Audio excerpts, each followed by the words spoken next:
Hello friends, welcome to another episode of Blossoms and Bourbon. My name is Mark and I'm the owner here at Creative Occasions, Events, Flowers, and Gifts, located in beautiful Vinton, Virginia. And I'm excited to have you here in my workroom.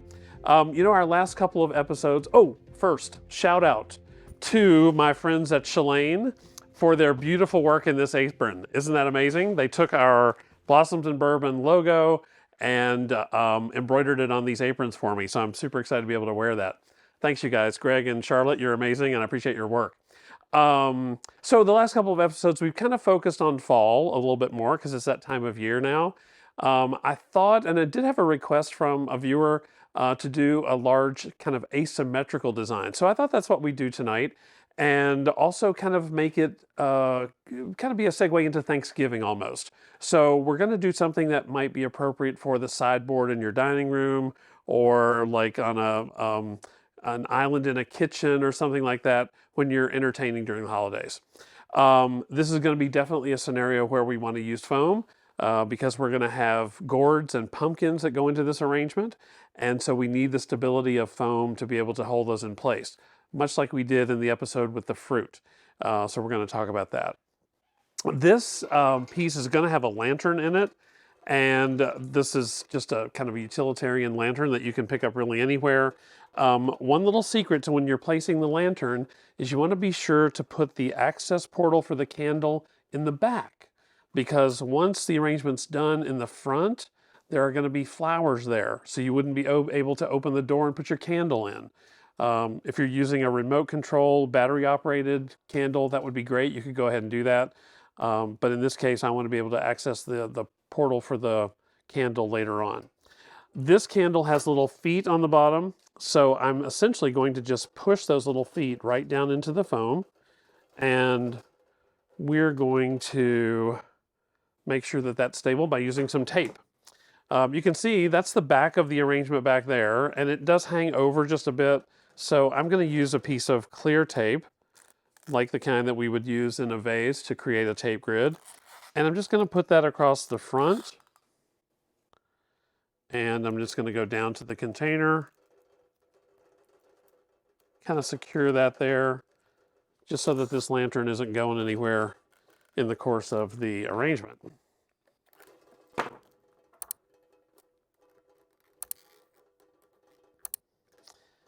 You know me, I'm a little bit obsessive about mechanics on design, and so I'm going to want to make sure that this stays in place. So I'm also going to take tape and I'm going to put it around the back of the lantern, making sure that I stay below that door that I was just mentioning to you about. And we're going to bring that up to the front. Now I can trim these little loose ends that are hanging down later. That will not be a problem, but that does really seem to help with stability. So I like that. I like that mighty fine. So there we go. That's what the lantern is going to be like. And because this design is going to be asymmetrical, I've got the lantern a little bit off center too. I'm going to use a piece of curly willow up to the side to kind of create the left-hand side of this arrangement going up. And then we're going to come out and to the right to create the asymmetry. One thing that, little tip here, when you're cutting a woody branch that's going in foam, one way to help ensure that it doesn't twist in the foam is to give it two cuts. Historically with any plant material, you're going to be cutting one time on the diagonal. In this case, you're going to cut two times on the diagonal. So we're going to do once like that, then we're going to do a second time, almost so we're creating like this little point on the end of the stem, and then we'll put it in place, and that will kind of keep it from twisting so much. All right, so there's kind of how the asymmetrical line is going to flow on that arrangement. Let's get out some flowers and see what we're working with here.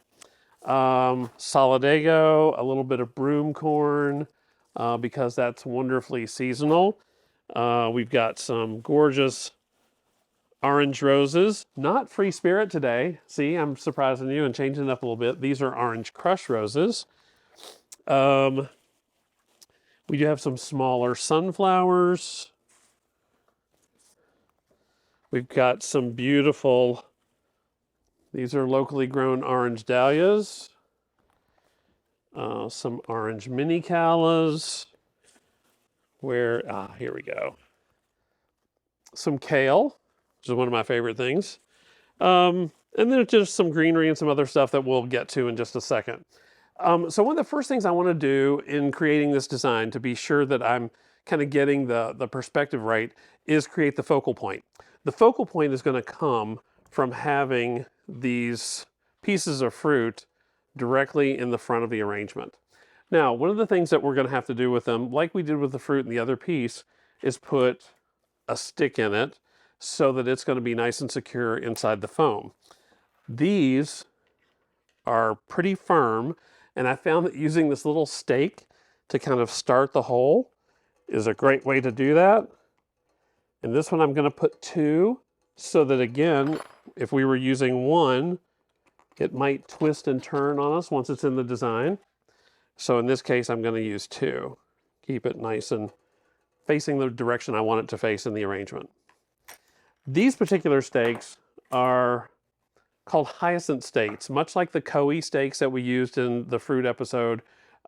These are round, a little bit longer, also with a point on the end, a little more kind of sturdy and thicker diameter, so they're not really going to move much at all.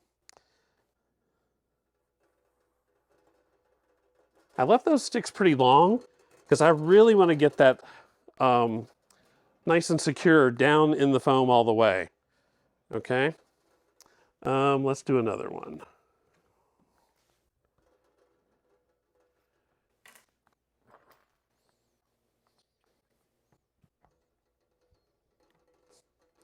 And be very careful when you're doing this, because if the gourd is a little too ripe, it may poke all the way through. And so you don't want to, cause any undue harm to your hands when you're doing this.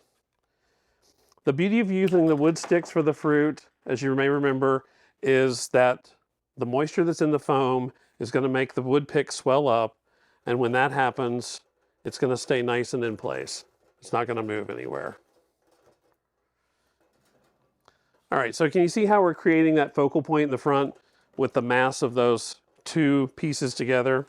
And then to add further to that, I'm going to add the sunflowers.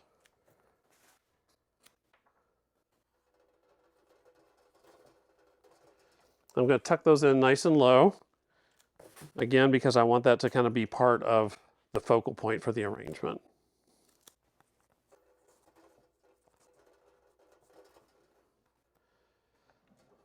All right, see how that's developing? These 2 are almost terraced. There's a little bit of a kind of obviously difference in elevation on those 2.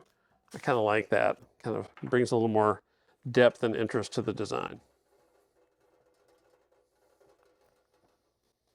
Too long.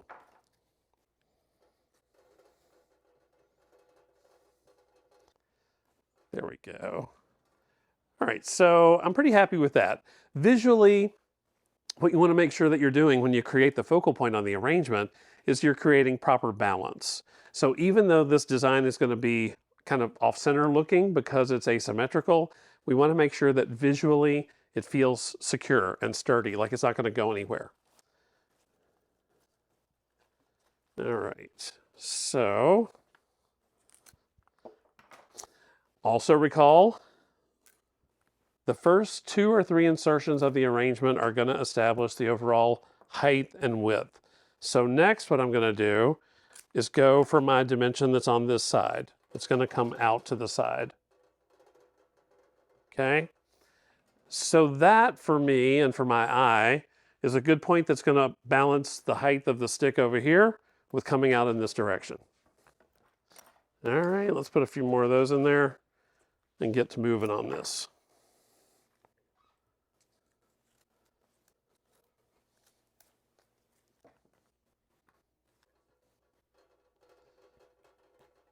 I think one of the things I love so much about fall is just the variety of textures and the colors. It's just all so beautiful.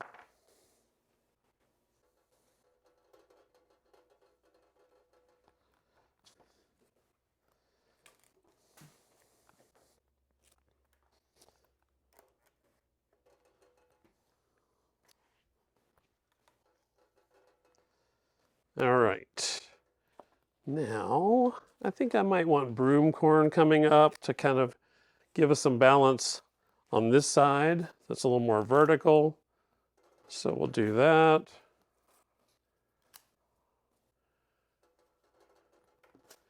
If my friend Lisa were here, I would ask her if I should use 3 or 5 of these to work in odd numbers. But you know what? I'm going to put 4 in there. So there. All right.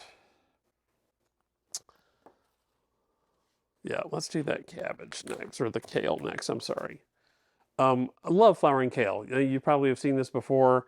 You can actually buy it in lawn and garden shops this time of year to put out in your pots or in your yard. It's a great kind of landscape plant that will winter over very nicely. So again, I want to give this some more weight here on this side. Let's trim that out. It seems like that broke just a little bit.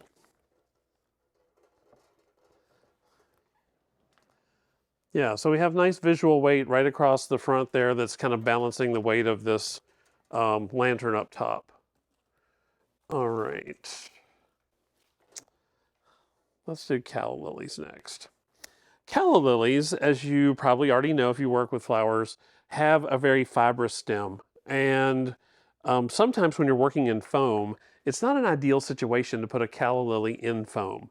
I've known designers who've actually pre-made a little hole with something like this, and then they put the calla lily down in it.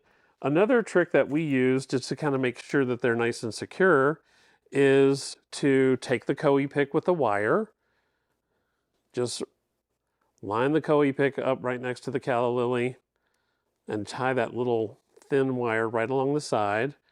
And so again, because of the water absorption into the wood pick, it's going to keep the flower in place. We just want to be sure that we get the bottom end of that fresh cut of the calla lily down into the foam so that it is drinking water. Okay, but that puppy is nice and in there, it won't go anywhere. All right, so I'm going to try this one without the Coe pick, see what happens. It's a little shorter, so I'm working on the, no, it bent. You see what happened to that? So that bent right as it was going in. So let's put a splint on there, make sure it stays.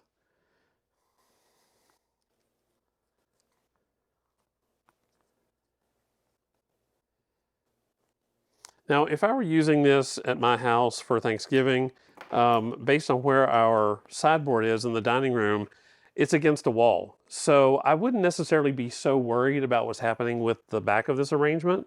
Again, depending on where you're going to put this, you may or may not need to have flowers all the way around. So that's kind of where we're headed so far. But I don't really need flowers behind, so basically we're just going to fill in with some greenery back there in just a bit. But that's at my house. Might be different at your house. All right. Guard petals, don't forget to get the guard petals off the rose. And one thing that's going to do is it's going to allow the rose to open up a bit. This is very pretty foliage on these roses, so I like leaving those last couple of leaves on there. I think that's kind of a nice addition to not only the bloom, but it also kind of helps us with having a greenery element in the arrangement too.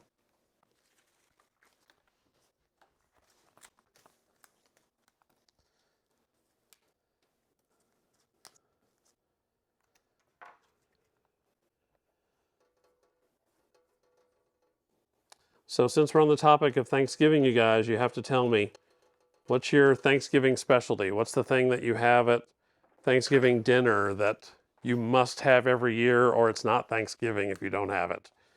There has to be one of those things. Jason, do you have one of those things? That's a must? Oh no. Okay.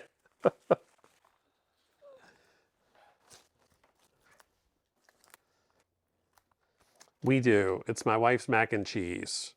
Everybody insists on it. Gotta have it.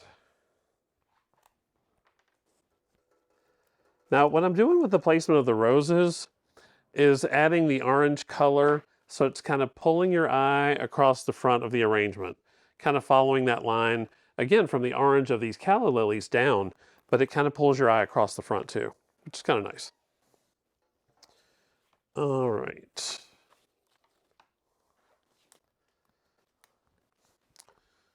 You know what? I'm going to trim that kale leaf off just a little bit right there, because you really can't see that other beautiful sunflower back there. So let's trim the kale leaf off, but just tuck it in a little bit lower so it's still a part of the arrangement. It's not like we really lost it at all. This solidago happens to be tinted, and this time of year, that's one of those things that in Flower World we have access to, because seasonally it's pretty, and it comes in this beautiful bright yellow normally, and that's how it's naturally grown. But this time of year we get the tinted varieties, and they come with some red tints, some orange tints. Even I was on a supplier's truck today and saw kind of a burgundy tint that was very pretty too. This is just going to help us with filling in a little bit, little filler flower.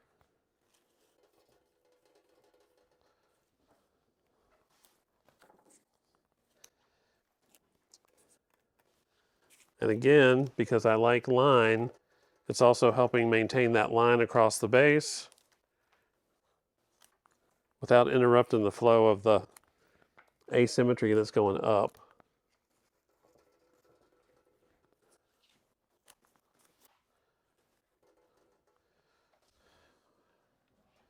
All right, so that's the basis of the basic arrangement kind of in place.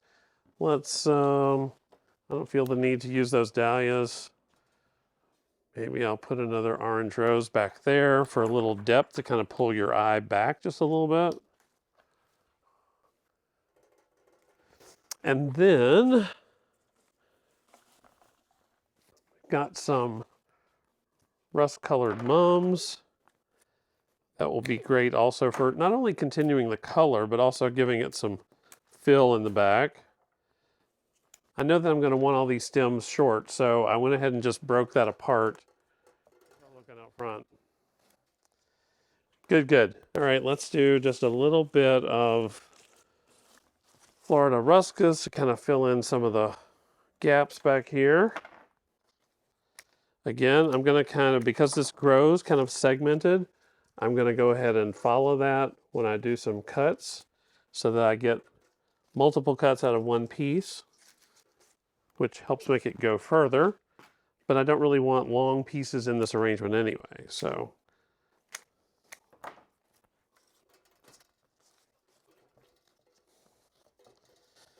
And again, like I said, depending on where this would be in your house, you may or may not want to do some more filling back there. You might want to add some flowers if it's going to be seen from all around. In fact, in that case, you may have even wanted to adjust the lantern forward just a bit so that you could have more equal distribution on both sides of the lantern, which would be totally cool. All right. A little bit of millet we got to have in there because we need a grain to make it feel like fall and Thanksgiving.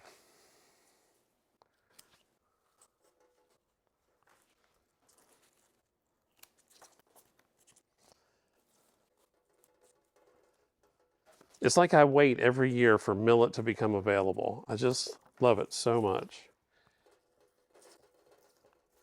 And I think I'm going to do the same thing I did with the roses, kind of add some on both sides so it creates a very distinct line running across the front. And so visually your eye picks up that green and orange and it kind of runs all the way across with the kale and then the millet over on the other side.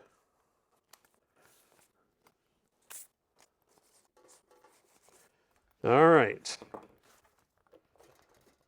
So, and you're seeing the asymmetry, I hope, of how this is tall on one side, it flows out to the other side. Very much an L-shaped arrangement, but asymmetrical because visually the weight is a little bit heavier on one side than the other. Let's get a candle in there. And then we'll be all set for Thanksgiving, except for the dinner. This is hilarious. I can't get the lantern open. There we go. All right.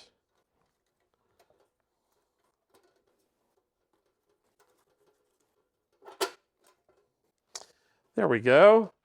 So, Thanksgiving sideboard. And you know, one of the reasons I wanted to kind of do a sideboard piece too that just occurred to me, very often when you have Thanksgiving dinner, you have the table filled with food, unless you're doing a buffet set up in another room or something. So if you're stressed about having a beautiful centerpiece on your table and worried about where the plates are going to go and all the bowls and platters of food, then do something like this and have it over in your sideboard. So you have beautiful fall, gorgeous flowers still as a part of your Thanksgiving celebration. And yeah, don't be afraid to use things like pumpkins and fruit and gourds right in the arrangement. Just remember those picks to make them nice and secure. So I hope you've enjoyed that. And I'm going to set this little piece aside and go for the bourbon of choice for today. This particular bourbon is actually a bourbon that's distilled here in the state of Virginia. And it's part of the A.S. Smith Bowman Distillery. It's located in Fredericksburg, Virginia. This particular one is called Isaac Bowman. It's the port barrel finished. So we've also tasted the Rabbit Hole Derringer, which was finished in port barrels. So this is another product that's also finished that way. The Smith Bowman Distillery is actually the oldest distillery in the state of Virginia. And the very first product that they distilled was called Virginia Gentleman, and that was in 1934. And I'm pretty sure you can still buy Virginia Gentleman today. So maybe we should do a taste of that too sometime. Interestingly, one of the people notes that I read online with reviews about this described the color as kind of a garnet color, which is a really deep, rich red. I don't know that I see as much red in that when I'm looking at it, but I'm sure that part of this beautiful color has come from the aging process in those port barrels. So, beautiful color.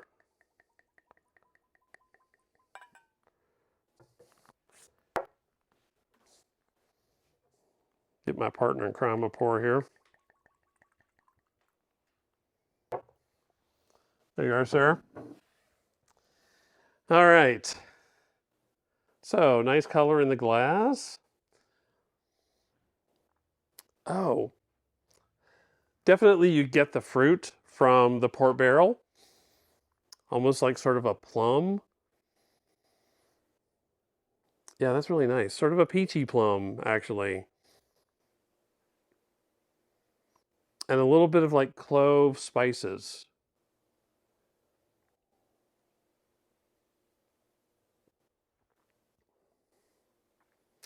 Oh, that's nice. So I have to tell you, one of my other bourbon buddies, Anthony, brought this bottle to me.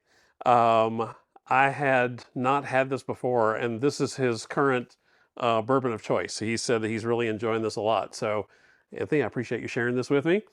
Yeah, that's really nice. Do you get the fruit still in it? There's a little bit of that plum.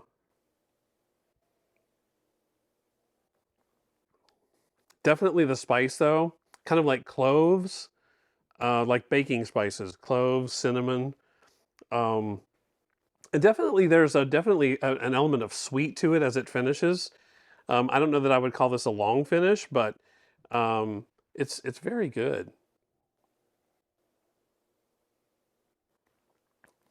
And for me, this one definitely kind of warms and hits at the back of my throat.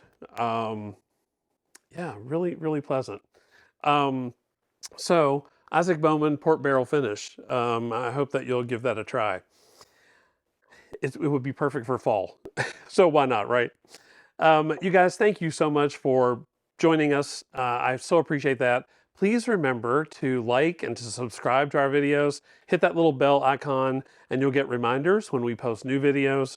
We're always working on new ideas, so if you have things that you'd like to see as a part of our series, please let me know. Mention that in the comments. And in fact, this asymmetrical design tonight is based on one of the viewers' comments who said they wanted to see something like this. So I look forward to hearing from you. And until next time, cheers to you and to flowers every day. Thanks so much. Take care. Bye-bye.